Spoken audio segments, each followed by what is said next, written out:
Oh, yo, I'm so excited to have the love child between After Space and Modern Virtue. So, just for the listeners, Reggie, After Yes. Space, right there. Yeah, there we go. And we have Taylor, Modern Virtue. So, How did you guys meet, and when was this project really decided upon? Whoa, when did we meet, Taylor? so we both went to SPU, like Seattle Pacific University. Mm. I transferred from Western to there, and I recently had transferred out of the engineering department into the music department, and was still kind of like figuring my things out. Like, I don't know how to be a music student yet. Yeah. I like, and we both were in a music tech course, which ended up being both of our degrees. And Oh, dope. we had tons of classes together, but we hadn't really talked yet. And honestly, like, I think we were very intimidated by each other. Yeah, like a lot of mutual respect, but we were kind of like, oh, yeah, like, okay. man, this guy's getting in my lane. What am I gonna do? Yeah. Like, that kind of a thing. I finally found someone at that school who liked electronic as much as I did. Yeah. And I was like, oh, wait, but he's actually good. Now I got competition. Yeah, and that's how Oh, we immediately both were like that. And it actually kind of came down to, we had a project where we were supposed to just like make a track within a certain amount of time. I think it was like one day or like one class sitting. And I did my usual overthinking and perfectionism, and Reggie had already made a banger and was like, I'm done, and left. Oh, yeah. And or was about to leave, and I remember sitting there being angry because, like, how did this guy just get it done so fast? And I was like, this isn't even a good thought to have. Which is also extremely inspiring. Like, there's nothing more inspiring than the person you feel intimidated about. Yeah. And I was about to leave, and then I thought Reggie had already left, and he kind of like, we had kind of started chatting, and then halfway through the conversation, he's like, hey man, I'm just gonna be like frank with you. Like, I don't know if it's off-putting or whatever. Like, I don't even remember the exact words, but he's like, I feel really intimidated by you, and my dad told me a long time ago, if I feel intimidated like by somebody, that's the person I need to be friends with. And so he's like, would you want to get like coffee or something? And I was like, dude, yeah, I feel exactly the same way. So that's such a fucking relief. we went to the coffee stand like a block from school just about every day after class. After just that, like chatted, and then hung out, listened to like Moderat and stuff like that in your Jeep, and yeah. And Reggie showed me a lot of like bass music that at first, like, I wasn't really into like future bass and things like that. Oh yeah, dang, I was making future bass back then, huh? Yeah, hardcore. Yeah, definitely. And then I was still like kind of doing my new disco like funk thing, like and then I got really into like doing like film scoring and stuff like that. So that was kind of the track I was trying to go on. And then we became like super good friends, helped each other out like during school, like would text each other like with different assignments, and helped each other through the tech program. And then probably like, I don't know, after knowing each other for about a year and a half or so, we just kind of decided, hey, like, I don't know when it's gonna happen, we're both really busy, but we definitely need to make something together. Like, this is ridiculous. It's kind of ridiculous that we haven't already. And then fast forward like another 2 years, and I start living with this kid. We're upstairs, my room's downstairs, so at that point we're like, okay, now it has to happen. Like, we can't live together for a year and have it not.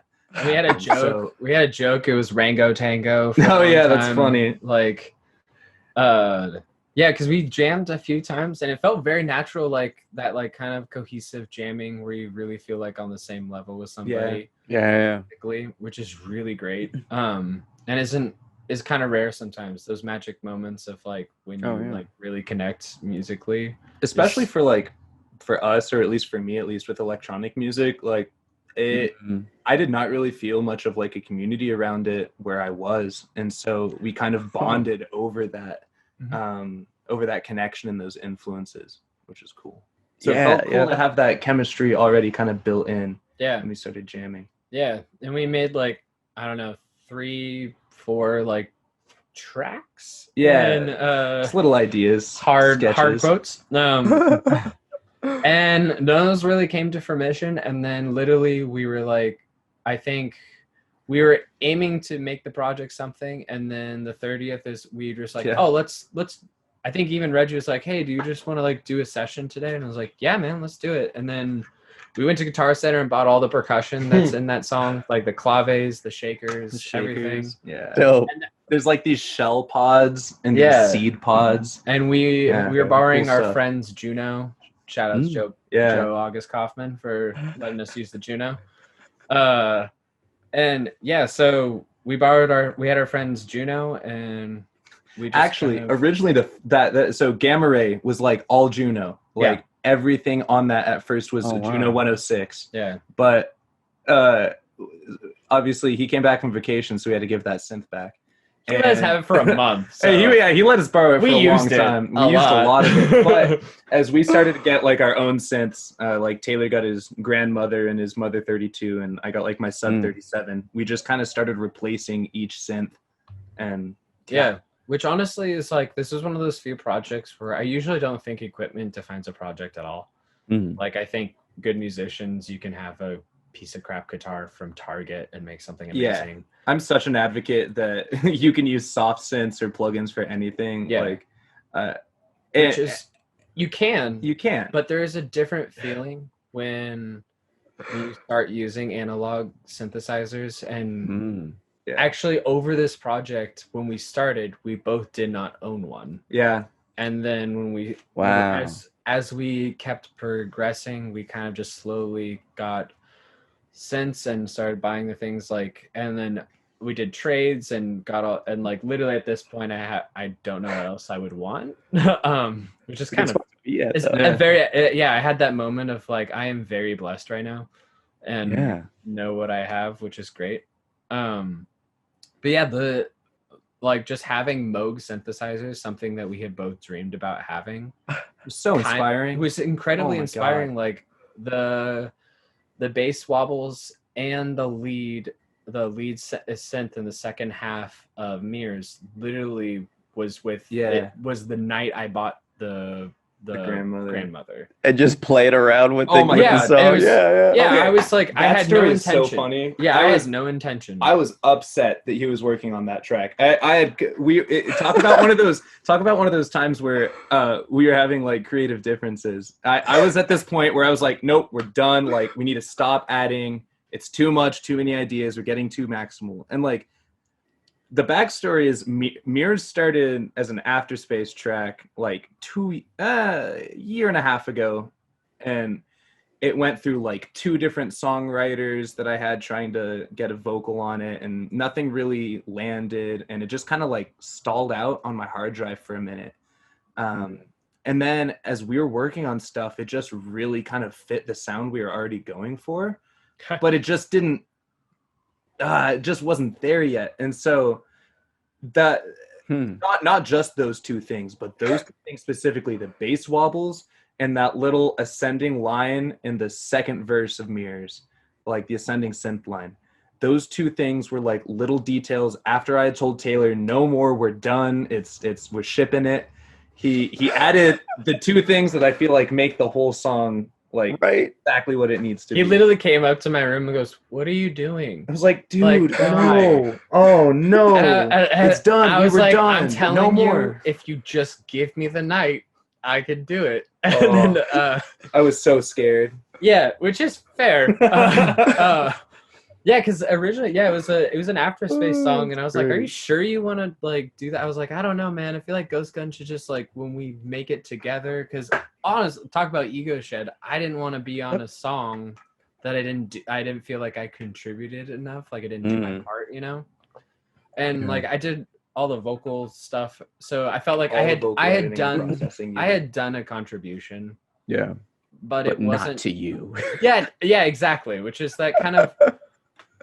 Sometimes the determination can be pointed at the right thing, and sometimes it cannot. And yes, true. I got lucky at that point. That's a good example though of where we balanced each other real well. Yeah, and like which kind of became a theme. Yeah, I feel like that's one of the things that makes working in a duo really refreshing for me, at least. And just like I felt like it's a big breath of fresh air for my whole creative process, because if there's a day where I'm not feeling it, I can just send him what I've got on Splice, shout out Splice, Yeah, and for real. he can open it up on his computer and work on it. And then Which kind of became towards the end kind of what we ended up Yeah. doing. It was a lot of time consuming to sit in the same room with each Yeah. other, and Yeah. which I do actually, I think it's a very valuable thing to be sitting in the same room. And Yeah. especially at the beginning. yeah, it's also a thing that in 2020 we don't necessarily have as an option all the time. Yeah. Like Right. collaborating. Yeah. Yeah. So talk about more blessings, but Yeah. just in the fact that we were able to be able to sit in the same room and take takes with each other, and Yeah. Reggie could tell me I was overthinking it, and I was telling him that he was underthinking it. It was just like that. Talk about like we talk about holistic like aspects of life, but like that's a very good metaphor. Just Yeah. balance and Yeah, like, the duality of it. yeah, Yes. and finding that balance of it was really important to the project. Ooh. Yeah, and even That's- thus far, like even thus far, like we have like we're already locked and loaded, like getting ready for the next EP, which is We're like 2 tracks in, roughly. yeah. So we're trying to figure out exactly how to go about it, but Just learning hitting the stride. Exactly. yeah, it's like you hit your stride, and then like I mean, we definitely inspire each other all the time. Like sometimes I'll come home and just not feel any sort of motivation to work on music, and Reg will be like, "Hey man, do you want to work on Ghost Gun? Like it doesn't have to be any pressure." in exactly that voice too. Yeah, pretty much. man. man. Do you want to work on Ghost And Gun? I'm like, I don't know. Like, I'm just gonna, you know, I'll just start, and then he'll play something, and I'll be like, okay, and then we'll end up like again, it'll be like midnight, and there you are. Yeah. And it Oh, was I cool. love It was it. cool too, because this isn't our only like creative outlet. Just any time where we weren't feeling like any of the songs we were working on, we could go work on our own projects. Like, Yeah. geez, probably once True. we finished the mixes, we didn't touch a Ghost Gun thing for like a month. Yeah, we both went our total different ways. Yeah. Like I was playing like stoner metal riffs Yeah. in my room for like a couple weeks. Yeah. And I like got really into that for a little while, and then I've been making just a ton of like bass house, tech house, and some like some trap and bass stuff with Afterspace. So yeah. That's so trippy though. I mean, that's Yeah. the coolest thing when you find that. I think it's one of the benefits of like a duo or any type of like musical group is being able to have that harmony, I guess you could say, Yes. where it's like it's that teetering, like you said earlier, Taylor, where it's like it's the balance. And when you have that, it's gonna come back to that spiritual point. I always like to say that, you know, each being is a piece of the puzzle, and it helps Yeah. us kind of make a different sense, or we perceive differently. It gives us a better full picture of life. Definitely. When you have two on that same creative wavelength, it's like, I mean, we're science and techie nerds here, so it's like when Yeah. you add Yeah. those waves, it's gonna get going. You know, Yeah, what I mean? exactly. Yep. Yeah. I You have think a lot ripples. about like tuning frequencies, right? Like you want the oscillations to be harmonious. You want it to be in sequence, because when they're out of sequence, you hear that dissonance and that clash. And like Yeah. but just like all things kind of wave motion, there's those cycles. And so yeah, that's kind of how we found that creative process going. Yeah. Moments of dissonance, moments of pure harmony, Yeah. and just kind of learning to ride those waves, know that they're going to change, and Yeah, once you Try feel to them hang coming. yep, Yeah. exactly. Yeah. It was great. It was fun. Well, what's the inspiration for the next EP?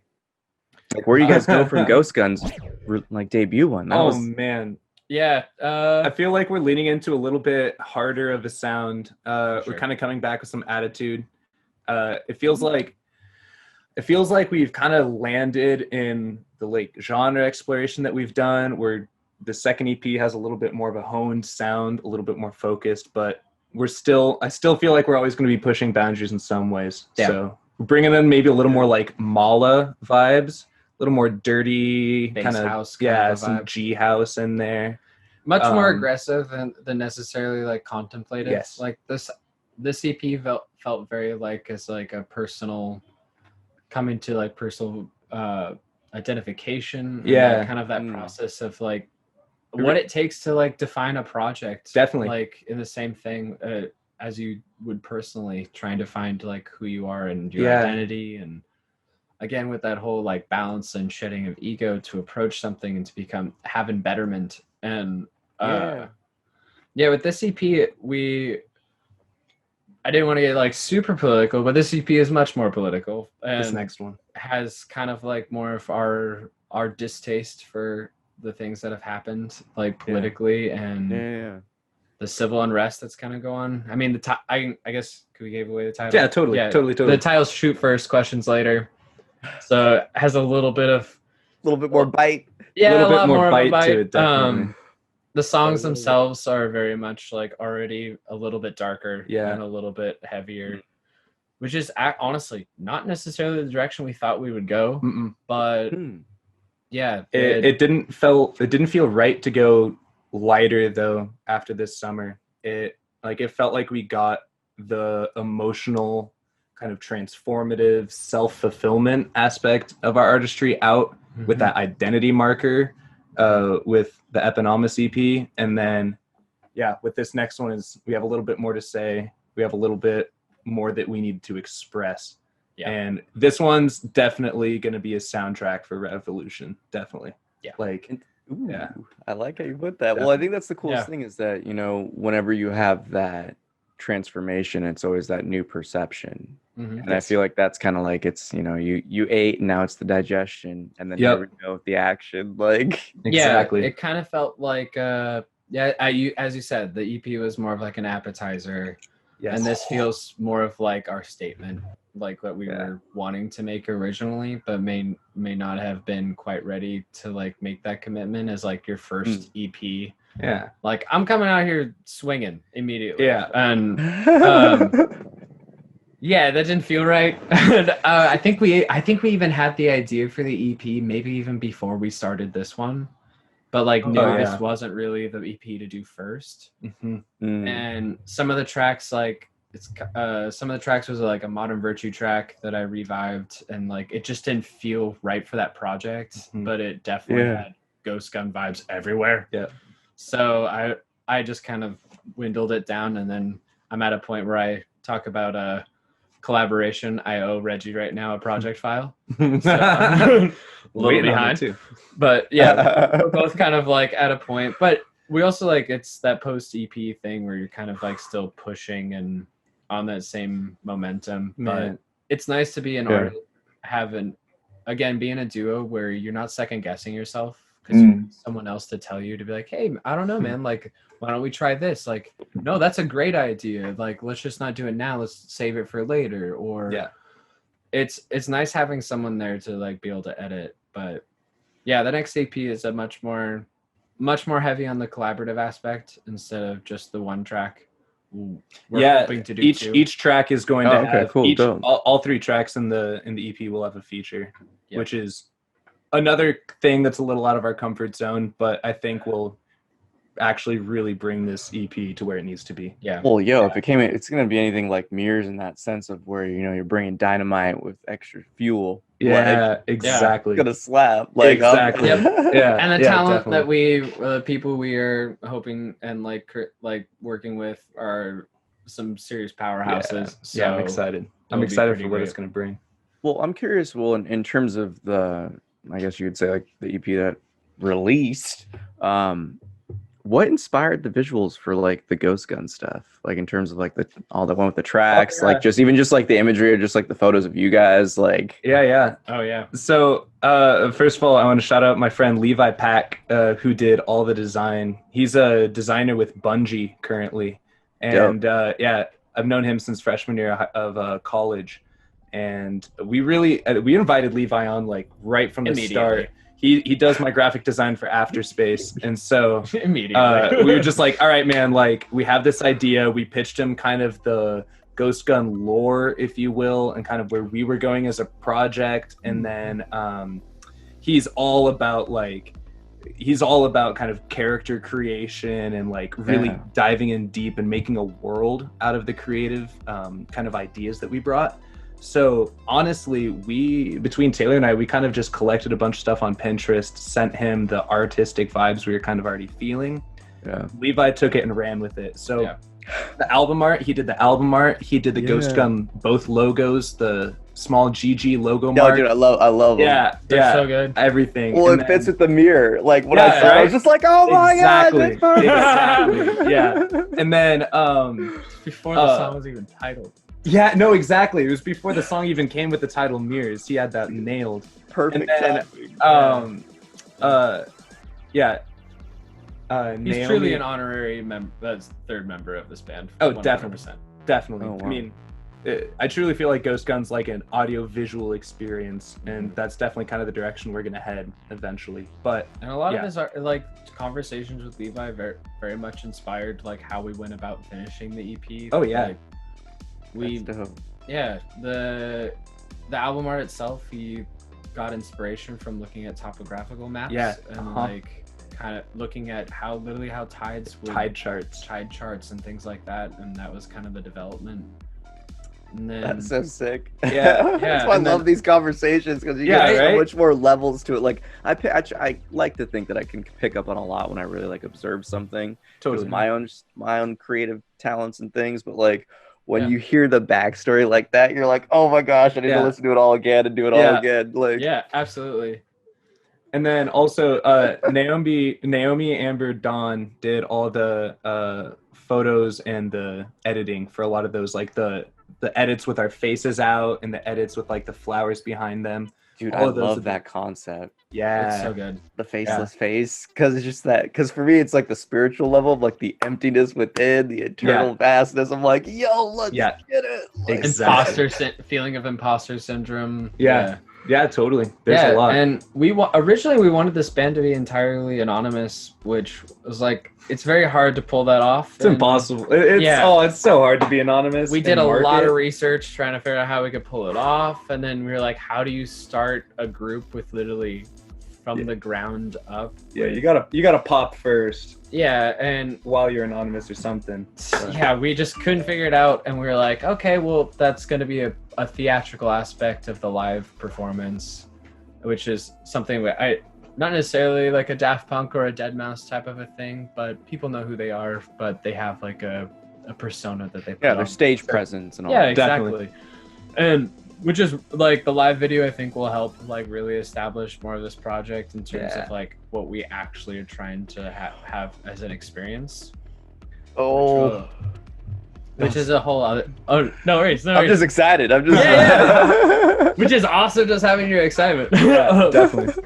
I don't know. Even just working with Naomi was inspiring in itself. Like, I mean, it was kind of like we both had kind of ideas of what we wanted to do visually, and just kind of what we discovered, which is kind of just let people, like, our input helped her find the thing and realize what she wanted to do with the project and how she wanted to go about it.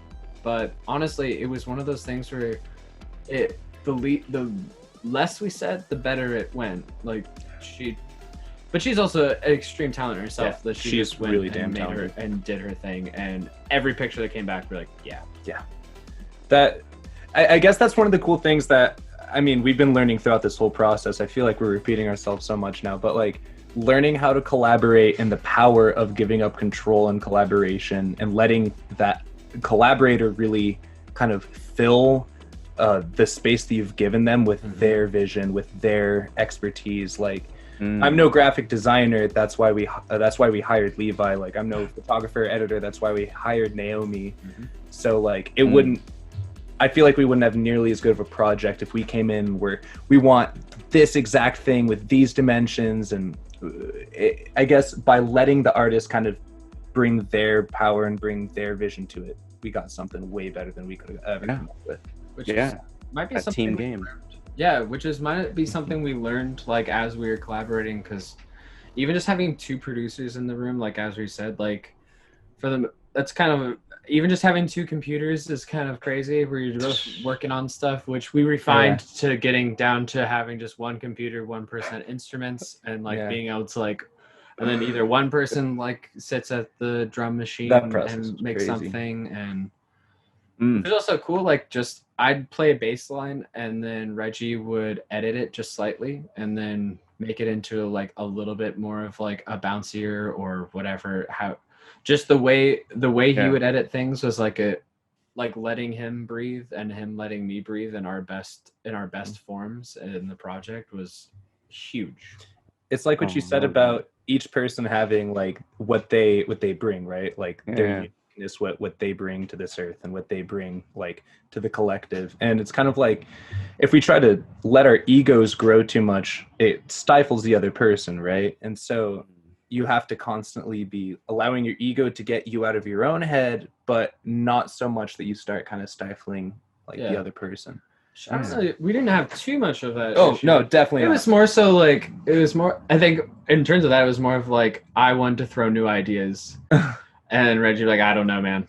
I don't know. I haven't meant more just like on a holistic creative side, like giving okay. up control and like learning how to kind of constantly, I mean, I feel like you never finish a song, right? You choose to stop working on it.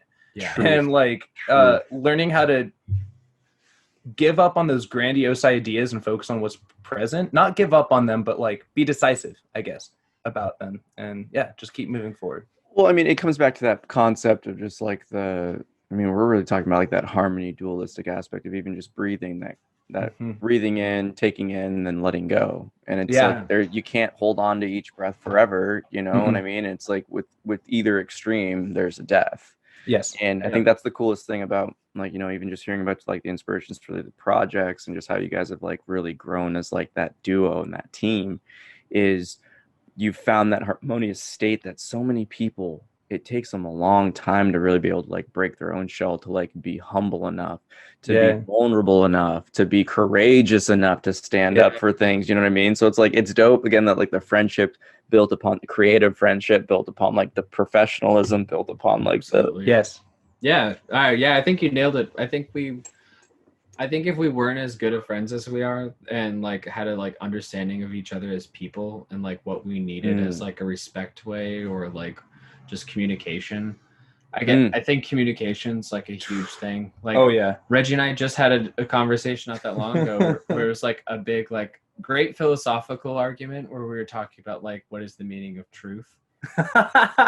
And it lasted like 2 hours. Oh yeah, it was a good long discussion. It was a good discussion, and we both felt really energized from it, and had it. I love it. We both got a little emotional at a point, and we had to like kind of take back. And I think I was like, I don't know, man, you're not letting me finish my thought. I think we should probably stop. And like, and he was just like, no, man, like, wait, no, I'm not trying to do that. I'm like trying to figure out. Like, we just sat there and talked, and like we learned it like out, and it was like the just differences in communication style, learning how to fit like each other's ideas in so it's harmonious instead of like of making assumptions about when the other person has finished an idea or when they're like through it, like making their point. Just learning how to more meet each other there. And so learning how to do that musically really kept that creative process very good. Absolutely. Like, I think it's hard sometimes making music with your friends because you come in with so much other baggage. Everything in your like outside life can start to then affect your creativity. But I really feel like we've been able to make an excellent, healthy balance doing that. Yeah, absolutely. Yeah. Well, you hit the nail on the head with it's communication is key. I think without that, like, I mean, that goes to me the way I've always seen it in terms of any business that I've been at. That's always been like ridiculous. With any type of like relationship, with any type of just really anything with human to human interaction. If you don't have communication, you're putting up walls. You're not putting in doors. You're being exclusive. You're not being inclusive or open. And when you get in that trap, man, it's such a stagnant, like what you just said about baggage. It's like, then you start to hold on to things, and it's the assumptions, it's the expectations, and that's just like the wheel of suffering right there in a nutshell. It's like, I think of like myself as a kid trying to carry all the grocery bags inside at once, right? And so you just like load your arms with all these plastic bags, and by the time you're done, you can only like take a half step at a time. And you get it there in one go, but it takes you like 3 times as long than if you'd have just taken 2 or 3 trips. Which is a good 90s staplety. That's how I feel like emotional baggage can be sometimes. Like absolutely. we can hold on to stuff, and sometimes for good reason, right? But then like if you don't learn to let go, it just weighs you down. And I found that in my creative process, like with that weight being perfectionism or like even just lack of an artistic identity or a perceived lack of things like that. Like we can both relate. We've got hard drives of unreleased music, but it just like you just you hold on. It gets heavy and heavy and heavy. Yeah. So I feel like, man, once again, to bring a full circle, this EP was such an exercise in like breathing in and just releasing creatively. It felt cathartic, both emotionally and just creatively. Like, I'm that much more amped to keep finishing things. We're both more amped in our own personal stuff. We're amped in our own our own projects, like working on collaboration with other people. Like, it felt like it was just a good. It could have gone south pretty easily. Like, I think I don't know if it actually really would have between us two, just because of how our friendship is. But I think it could have just ended up being where we didn't finish it, or we just kind of let it go. And I think both of us came into it wanting it to work because we wanted to work with our friends so much that it just I like for me, I love collaboration. It's like it's hard for me not to, like, because I feel that I'm like, man, if I had somebody else, they would bring this whole other thing to it, and it would just be so better. And I really enjoy that like team aspect of like we're working together on something. Yeah. But there is something to be said of like how we've done things separately. Like I would be at work and Reggie would like be mixing, and then he'd send me a mix, and then I would tell him like, and then we'd come back from work, and then we both work on it, or vice versa. But it was just it was also not only just having it was a communication between us, but just having something to do that we could like be excited about together as a friend. Like, was really great. And then we had other people we were collaborating with, and in terms of visuals, or with Aileen with vocals, and just it had a lot of like there's a lot of like awesome elements where you really learn that you're better with other people, and you're stronger, and you can make better things with others. Definitely. But there's like again circuit. There's also something to be said of like being able to hold your own and do your own thing, and have that expression where there's no limit in a hard, like there is no limit. Just having like a free form where you could do whatever. And I think we kind of we found it in this EP for sure.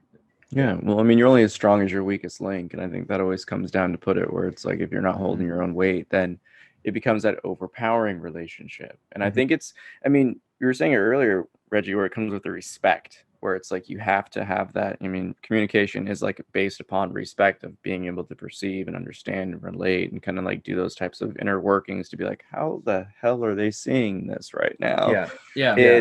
If you don't have that, I mean, this is just a big piece of life advice for the listeners. Like, everything that you do is going to come down to how much you respect others and how much you respect yourself. Yes. And I think the biggest thing with communication is just like you not expressing yourself is not being self-loving towards yourself. And you being able to like express something to another and be like, hey, stop, hold on a second. I don't get what you're saying. Can you repeat that? Can you express that in a different way? Like, it's all about tact. Just don't be an asshole about it. Like, exactly. Putting up boundaries, like boundaries are so healthy. They're so necessary. They're necessary. So healthy. And we both struggle very hard with that. Like, both of us are very much yay sayers. Like, very giving. Okay, sure, let's do it. Yourself. And like give 110% and realize that we didn't do anything for ourselves. And which was kind of cool to be also, because I knew that's how Reggie was, because we were friends. So it was nice knowing that he was going to do that with Ghost Gun. Yeah, so like if Taylor's going to give, or if I'm going to give, I know Taylor's going to give back exactly what I'm going to push, just because we're both that way. Or we'll try to one up each other. Yeah, that's even better. Also fun. But but I feel like that nature. Exactly, but like in a healthy way is exactly healthy competition. That's what breeds growth in production. Yes, exactly. Instead of getting like, I guess, jealous or however about what the other person put in, it's more of like an inspiration. Like, oh my god, well now I gotta one up it, and it was like super exciting. For instance, me buying a synth, and then literally that night being like, no, I'm gonna throw something on. Yep. And he was right. Yeah, exactly. And like, I don't exactly what you said earlier about being able to believe in yourself and have that foundation as well. I feel like that's been the biggest thing for, like, obviously we've been talking most of the time in this podcast about collaboration and how like that aspect of it really kind of helped this album come to fruition. But I feel like for me personally, in a lot of my artistry, I have lacked the self-confidence and that like groundedness in self to make the moves and to make those boundaries and to protect what I wanted. And just through a lot of different like outside aspects of life, like through getting my shit together through quarantine and like getting on my process and getting on my grind, and like through some of the stuff that Taylor's been doing, we finally had that confidence in ourselves and that belief in our artistry and in who we were to bring our ideas to the table, be 100% with it, be present, and to make those boundaries when they needed to happen. But you're right, it really does start there, because like if you're not filled up in yourself, you're not going to be able to be there for anyone else. It's just not going to work. It's going to be draining for everyone. Because you're just taking. You got to take care. You got to take care of yourself first. Like you have to. Yeah, you got to be filled up to overflow. It's kind of like that. I love it. That was a good analogy too. It's like the bag thing you're saying. Like you can't really contribute if you just weighed yourself down with too many bags that you should have gotten rid of already. I almost consider like if you were going on a backpacking trip or a camping trip, and like if you're that person that you didn't prepare or whatever, you're taking from other people because you weren't.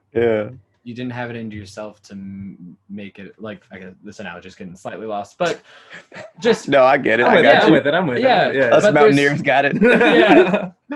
But there's like that is also the beautiful part of being in a duo, is that you have someone also there to be like, yo, like, you got this, man. Like, there were many times where I was like, oh, that was a shit take, or like I'd get all like angry about it, and Reggie would be like, I don't know, I think that's great, dude. Like, here, give me 1 sec, and would just like do something to it, throw like a reverb on it, or throw something. He's like, well, that's a dry take. Like, let's see what we do with it first. And for me, that was really great, because I could spin my wheels for hours and days just like taking takes and trying to find that perfect musicianship. Getting like, gassed. Exactly. And capture that moment of like, you're capturing art in real time in music, which can be complex but also like a great thing at the same time, because it's only there for that moment. Like if you don't as you were saying earlier, if you don't chase that project or that idea, whatever it is, like, you'll lose it. I feel like creativity is like, I feel like a lot of creatives don't really connect their energy to creativity like a lot of athletes connect their energy to their body, right? Like athletes, when they're working out, come in with an understanding that, hey, I'm a human, my body's going to break down and I have limits. So I'm going to push myself, and there's a zone in which that like exertion is good. But you can injure yourself or exhaust yourself to the point where it's counterproductive if you're hitting that zone all the time. Absolutely. And just like creativity, if you try to stay in that peak zone all the time, you're just going to burn yourself out, man. And it's just like, it's unrealistic. But like anything else, it's a muscle, right? Like, you can practice creativity and like mindfulness and getting in that zone quick. Exactly. You're human. You have limits. Don't be so hard on yourself. Well, it's the phases of life, you know. I love it how it just keeps coming back to the breathing aspect, where it's like you have to, when you take the breath in, you can hold it, but you have to exhale. And you can't. It's the process of life and death, or birth and death, rather, as I see it. And I think that's the coolest stuff. Like, you guys, in terms of just the vibe that you guys put off in terms of like the friendship and the camaraderie, is that it brings us to a different point where we have to understand, just as like people in general, that if we don't and aren't aware of those types of personal limits and those personal boundaries, then it creates those feedback loops of just like, you get either like incredibly emotional, which causes the physiological response, which causes like the mental response, which and it bottles up and bottlenecks, and you can't really express yourself. And when that happens, then it's the vicious cycle continues, and it's like, this is like, this is a huge PSA for self-love and self-care, I feel like. But like, maybe that's a general theme. Dude, no, for real. But well, and I feel like it's so important. I feel like in the internet age, people are becoming more and more aware of like what actual healthy self-care looks like and how important it really is. Like, this is stuff that I feel like our parents' generations never really talked about as much, or the words weren't as commonly understood, or I don't know, but I feel like they just didn't have a platform. The baby boomers, bro. They have they didn't care about that.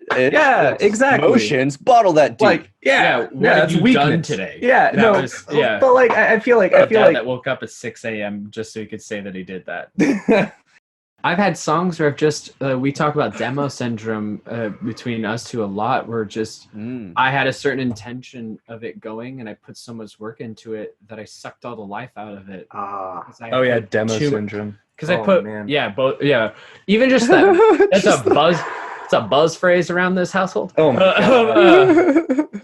But yeah, it's just having that of being able to like take yourself back from the project and just chase the creative aspect in itself is it's that delayed gratification for me, man. Like that demo syndrome is so real. Like I feel like that's one of the biggest hurdles I feel like as a creative. And what I mean by demo syndrome is like when you've worked on something for so long that you just kind of feel like you're beating a dead horse at that point. You're not excited about it anymore. None of your ideas sound like they're adding anymore.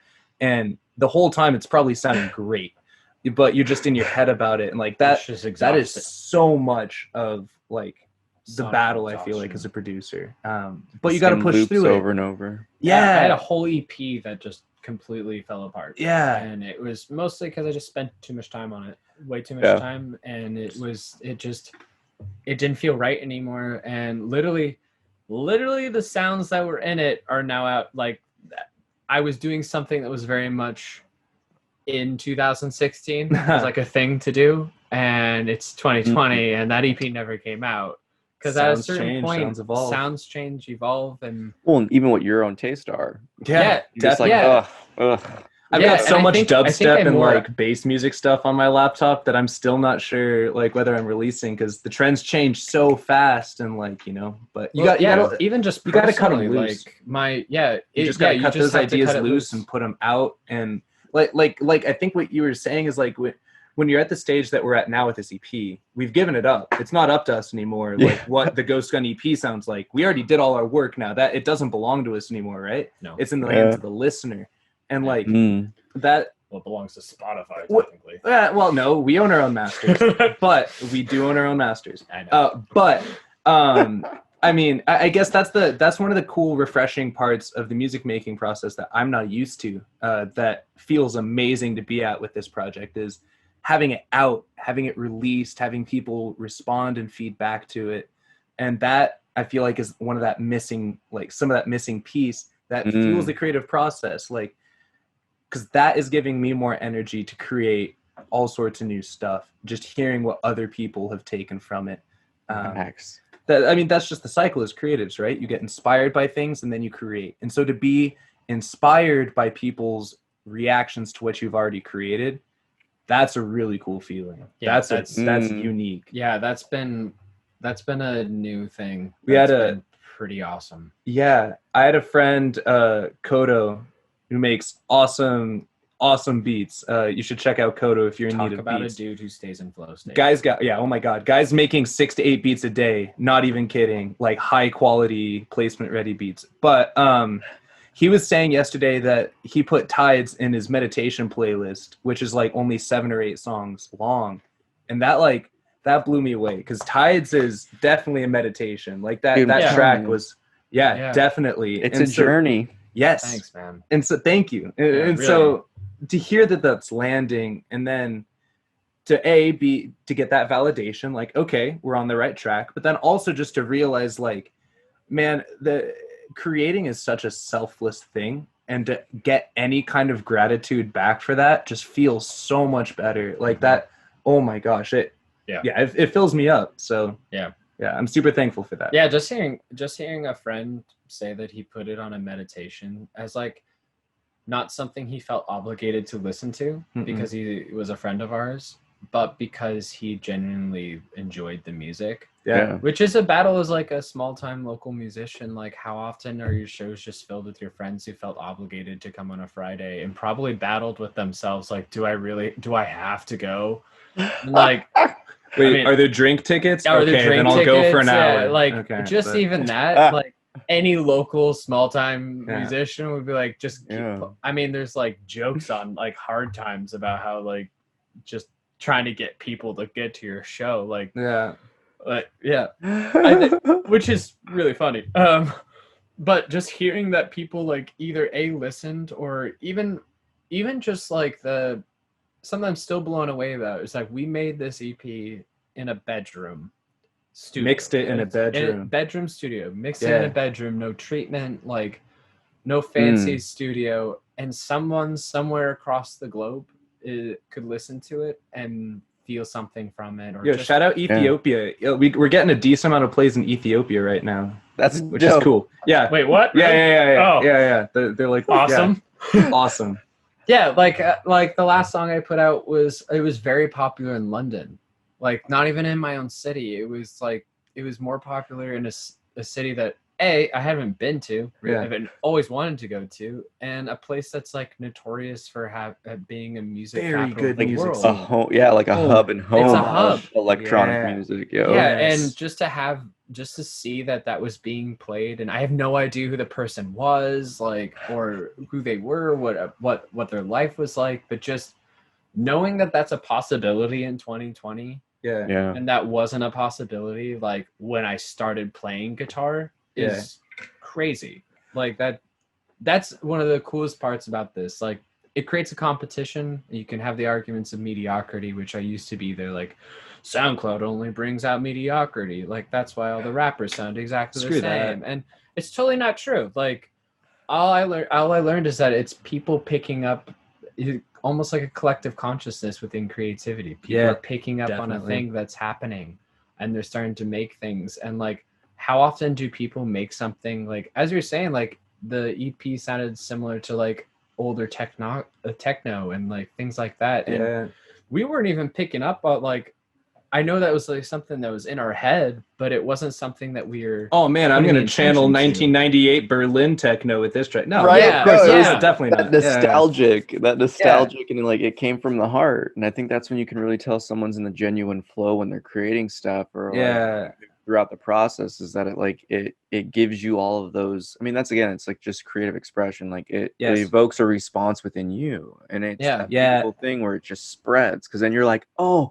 I really like this. You got to listen to this. Yes. Wildfire. It's just going all over the place. See, and I feel like it's so important to remember that like so many things in our society are zero-sum games where if I'm winning, you're losing, and my gain is your loss. There's a finite amount of resources. There's a finite amount of money, finite amount of jobs, whatever. And if I get it, that's one less for you. Yeah. And creativity is one of the few things that still works where it is not zero-sum, where your gain is my gain. Because if you come up with something dope, that's going to inspire me to make something even more dope. Like Mozart was the king of this. Like people like to blame SoundCloud for like for copying. Oh my god, Mozart would rip entire sonatas, but change just enough to make it A, his own, and B, make it so that the person who he copied was like, well, I couldn't have ever done that, so I'm not even mad. And that's just awesome. Yeah, and then that inspired even more creativity, right? Exactly, Yeah, exactly. Some Salieri, even though he was salty. Now we have an entire genre, like a remix genre. Yeah. Like, how often do you hear a remix that's better than the original song? Nowadays, often. Nowadays, often. So it's like, I think it's so cool to just remember, like, I play the competition game a lot in my head, comparing myself to other artists, comparing how many listeners, followers, plays, whatever. But like, ultimately, that doesn't do any good. That just holds you back and breeds negativity. Like we're all in this together as creatives. None of us are getting paid a lot for this. Like we got to hold each other up and bring each other up and create more. You create a whole community. Yes. I mean, like obviously, Peter, you know, like you get, even with this podcast or the show, you guys are creating a community around this like creative, mindful community. Yeah, a mindful community that like respects each other and has like this. We feed off, which I actually, it's much more tribal, because I think it's expanding the concept of what a tribe means. Like you're going to humanity as a tribe, and like as creatives as a tribe. Like we all fuck with each other just as they are as a person, because they're trying to do something, which is awesome. Like like to me now, it's like if someone's like, I used to like, I had all these notions of like what musicality and what musicianship meant, and honestly I music school is the thing where it broke me down to a point, like sitting in a practice room and working on some like crappy jazz like 2-5-1 progression, like thing that was made in the 20s and struggling, versus someone who's next to me playing Chopin perfectly and being able to be like, well, you know, I'm not there. I have to not let that bother me, but I can hear it, and it's hard. And, just having that alone was like, oh, it made me learn that creativity doesn't come with like necessarily with skill. It comes with like however you manifest it. Like no one is born. No one. I get different like starting places as far as physical ability or like to a certain extent predetermined ability to be good at something. That's but still like, highly valued. Like sure, but I think that only gets you so far, and every Absolutely. single time it's the work you put in, and like it's the practice you do and the drive you have. Like I mean, geez, I don't even think you need to play an instrument anymore. If you can click stuff in and it comes out naturally, like Jay Dilla, man. And if the dude stopped playing cello when he was 8 years old, and he never put anything to a grid and literally created an entire genre of how we all go about making hip hop beats now. Yeah. Right? Yeah. Literally everyone wants to have that Jay Dilla flow. And it's because he was brave enough to be like, no, I'm gonna turn this quantization off and be like, yeah, nah, screw it. I'm gonna make my own flow and I'm gonna make my own groove to it.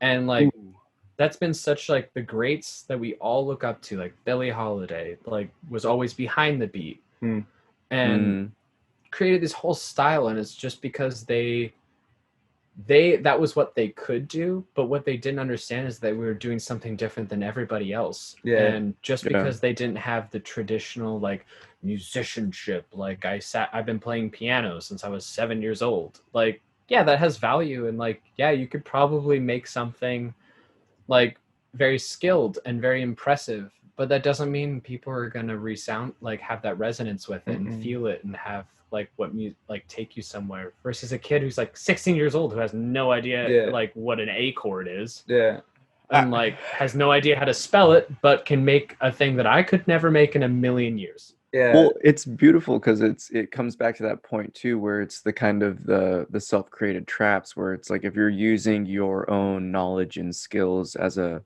process of excluding yourself from others or cutting yourself off or being like, oh no, I can't do that because that doesn't adhere to this. It's you're limiting in terms of like your expression, and you're kind of putting that dam in the river, and it's like it's not going to let itself flow freely. And I think it's super great because it's like the real recognizes real aspect within terms of just like this show and the creative aspect of it, because it comes full circle in the sense where people need to understand to really just tap into their own genuineness and their own wants and desires with how they want to express themselves. And unless we do that, you're just trying to bite off someone else. But there's like 8 billion people here. Like there's going to be people that vibe with it. Like the collective consciousness is growing and everyone's getting stronger. Like, you know, exactly. It's so funny. I love it. And it's like, man, just like everything else in this conversation, it's balanced, right? Like, this kid comes from neutrality. It's neutrality. This kid comes from way more of a history of like musicianship than I do, as far as just pure musical ability, like instrumental ability at least. But that's been like on my end. I came from kind of the opposite side of the spectrum, where I was clicking almost everything in, and I had a very like detailed exactly how I wanted it idea in my head of how I wanted my music to go, and so I'd create it that way. But the fluidity for me to get my ideas to the paper, just like grammar to language, it was that musicianship ability to my playing. So like until I started putting in the reps and putting in the time, just like all my professors have been saying, to get down my keyboard skills, get a guitar skill up or some bass skill in, it just helped me get those ideas so much better. So there's a balance, but I think like I almost argue came about it better, like the aural ability of like Reggie. I call him literally the kid with the golden ears. Like the aural ability of him being able to hear a pitch or just know just know that doesn't fit quite right, or being able to recognize the things that are there. Like I spent my time trying to not take the music in and then put it out. I spent my time trying to learn the thing that I wanted to say and put it out. So there was a part of the circle that was missing for me, because I didn't take the time to learn literally just like do re mi fa sol la ti, just like stuff like that. Like, and The ear training's everything. ear man. training is literally Oh my everything. God. And I think that's more I fully think just listening to music and being a person that's like surrounded by it and allowing yourself to like be influenced by many different things, listen to all these different genres, things that all across the world, like listen to some Afrobeat, listen to some jazz, listen to some metal, like getting all those different influences and all that sonic information and being able to put that in your head is, to me, that seems more valuable than knowing how we have mathematically figured out the language of music. Right. You can learn that. You can learn that later. Anyone can learn that. But the oral ability of what sounds good and what doesn't sound good, but just knowing like what has like intrinsic like value, and why yeah, and why it sounds good. Why like, is there tension between these two chords? Yeah. Why do these notes sound nice when they resolve that way? Like it kind of like the math to the physics, or the grammar to the language. It's kind of like what makes it all make sense. Like you can have the one without the other, but it's all so important powerful when if it's you together. if you want a holistic musicianship, everything and every aspect is important. Yeah. I got a deeper question that just popped up because of this one. Do it. In terms of if we're looking at the duo, who represents the inhale? Who represents the exhale? Ooh. Whoa. That's a good one. I think I know what I would say. Oh, you go first because I'm stumped. So I honestly think that Taylor a lot is the inhale. I feel like Taylor fuels a lot of the initial spark of like the kind of the ideas and what makes them kind of grow, but then oftentimes maybe through editing or things like that, I'm the exhale that lets us kind of let go, take it from this huge idea to something that we put out. I don't know that. Yeah, no, that's definitely that's exactly that's what I was gonna say. I was like, because I definitely, we were talking about maximalism versus like minimalism, and that again, the neutrality or balance between the two. I definitely was like, well, let's do this here, let's do this here, let's do this here, and Reggie would be like, I don't know about that. Let's figure out. And I mean, even for instance, there was a lot of stuff I wanted that got cut, and it made no sense for it to be there, and it was just because I wanted it to be there, or for whatever reason, or like I don't know. I definitely had like a thing that I wanted to do with stuff sometimes, and learning like, for instance, the voices that are like us two singing in Gamma Ray.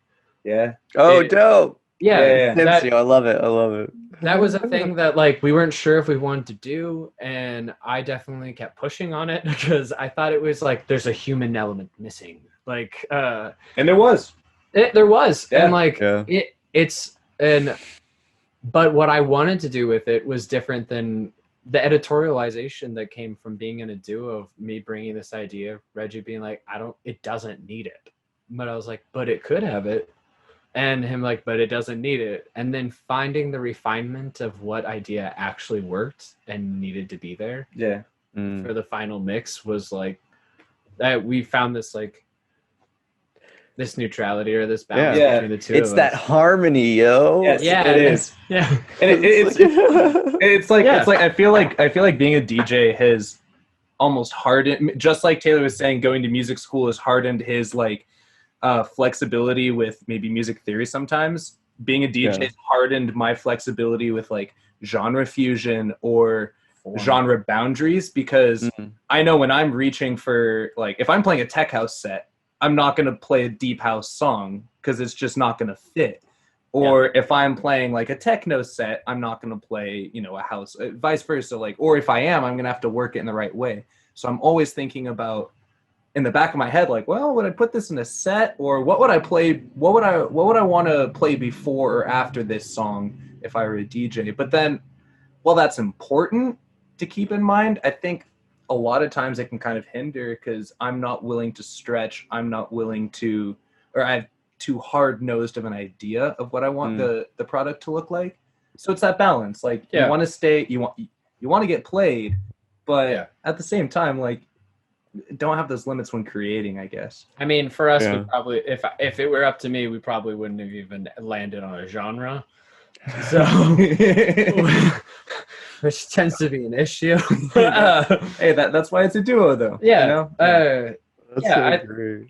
I think, I guess full circle. I definitely good question. That was an awesome question. Yeah, I definitely would agree with you that. But I also think that the intake versus outtake is kind of on both sides. Like it was very much like, there was a lot of different variables that came into play in terms of like how we processed things and how we went about it. But I love it.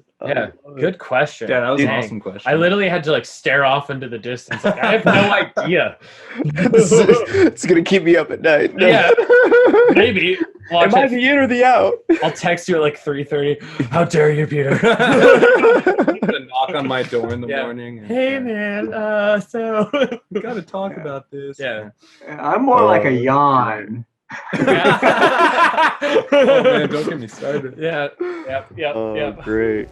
Well, have a happy always. Oh yeah. That concludes this episode of Creatives Chat. Thank you for watching. Join us every Thursday at 3:33 p.m. Pacific Daily Time as creative minds get together and chat about who knows what. View more episodes on our YouTube channel. Don't forget to like and subscribe. Thanks again to our sponsors for making this show possible.